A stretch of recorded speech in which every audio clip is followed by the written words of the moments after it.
अस्सलामुअलैकुम। फ़ौज़िया cooking corner में खुश आमदीद। जहाँ रहें खुश रहें, आबाद रहें, अपनों के साथ रहें। अगर अभी तक आपने मेरे चैनल को सब्सक्राइब नहीं किया तो जल्दी से सब्सक्राइब कर लें और वीडियो को लाइक शेयर और कमेंट भी ज़रूर करें।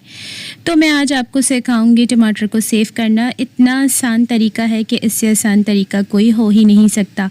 तो आपने इसको महंगे होने से पहले और रमज़ान के लिए भी और स्पेशली ईद के लिए भी जल्दी से सेव कर लेना है। तो यहाँ पर है मेरे पास 1 किलो टमाटर और इनको हम सबसे पहले कट कर लेंगे। तो सफाई का हमें ख्याल रखना है, कोई भी ख़राब टमाटर जाने नहीं देना, अच्छी तरह से चेक करके डालना है और आगे और पीछे का ये हिस्सा हमने ज़रूर निकाल देना है, तो हम इसको ज़्यादा लॉन्ग टाइम इस्तेमाल कर सकेंगे।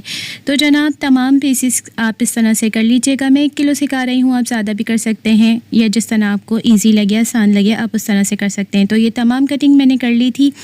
अब मैं इनको डाल रही हूँ इसमें और उसके बाद हम इसको करेंगे बॉयल। और बॉयल इसलिए करेंगे ताकि ये इजीली छिलके छोड़ दें और ज़्यादा टमाटर ज़ाया ना हो। तो अब मैंने इसको चूल्हे पर रख दिया है, 1 गिलास पानी डाल दिया है, नॉर्मल जो घर में होता है आपका गिलास उसी से। अब हम इसको सॉफ़्ट होने तक 5 से 10 मिनट पकने देंगे बंद करके। और फिर ये देखें कितने सॉफ़्ट हो गए हैं। अब इनके छिलके इजीली निकल जाएंगे और टमाटर जो है वो ज़ाया नहीं होंगे, इसलिए इस तरह से किया है, वरना काट कर भी कर सकते थे। तो तमाम छिलके आपने निकाल लेने हैं और बस हमने इसको मज़ीद पकाना नहीं है। अब मैंने इसको बड़े बर्तन में डाल दिया था ताकि ठंडा हो जाए और अब मैं इसको मशीन में डालकर ग्राइंड कर लूँगी और बस फिर हम इनको सेव करेंगे ज़िप लॉक बैग में डालकर, या अगर आप डब्बों में डालना चाहें जो एयर टाइट हो तो उसमें भी रख सकते हैं। तो अब मैं इसको ग्राइंड करने लगी हूँ और ये देखें कितना ज़बरदस्त सा पेस्ट बन गया है। अब हम इसको दूसरे जग में कन्वर्ट कर लेते हैं ताकि हमें इसको डालना आसान हो प्यालियों में। तो जनाब यमी सा हमारा ये तैयार हो गया है और अब हम इसको प्यालियों में डाल रहे हैं। मैंने 4 तरीके की प्यालियाँ ले ली हैं और इसमें मैं बराबर डाल रही हूँ ताकि अंदाज़ा हो जाए। 1 किलो था तो ये समझें कि अब 1 पाव मैंने 4 जगह कर लिया है।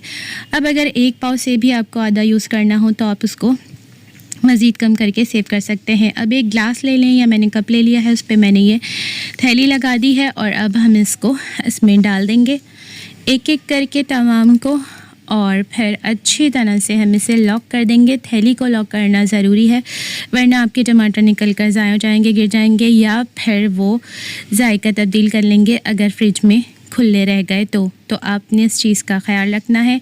अब ये मैंने 1 कर दिया है, इसी तरह से 2, 3 और 4 यानी कि 1 किलो टमाटर के 4 बैग बन जाएंगे। अगर आप इससे भी छोटे बनाना चाहें तो और छोटी थैलियाँ भी मिलती हैं, बहुत सस्ती मिल जाती हैं, 6, 7, 8 रुपए की, इतनी महंगी नहीं है ये। तो आप उस हिसाब से रख सकते हैं या आप क्यूब्स की शक्ल में सेव करना चाह रहे हो तो उस तरह भी कर सकते हैं। किसी बर्तन में डालकर आप इनको जो है वो फ्रिज में रखकर सेव कर लें।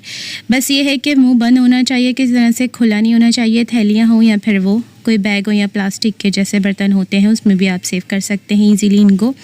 तो इससे आसानी यह होगी कि अगर टमाटर महंगे हो गए या ना मिले तो हम अपनी बिरयानी वगैरह सालन या सब्जियों में तो मस्ट होते हैं ये टमाटर, तो हम ईज़िली इस्तेमाल भी कर सकेंगे, हमारा वक्त भी बच जाएगा और जो है हम मज़े से इसको खानों में डालकर अपने खानों को मज़ीद यमी मज़ेदार सा बना सकेंगे। आपने अच्छी तरह से चेक कर लेना है कि तमाम थैलियाँ लॉक हैं या नहीं और इनको डीप फ्रीज़र में रख देना है।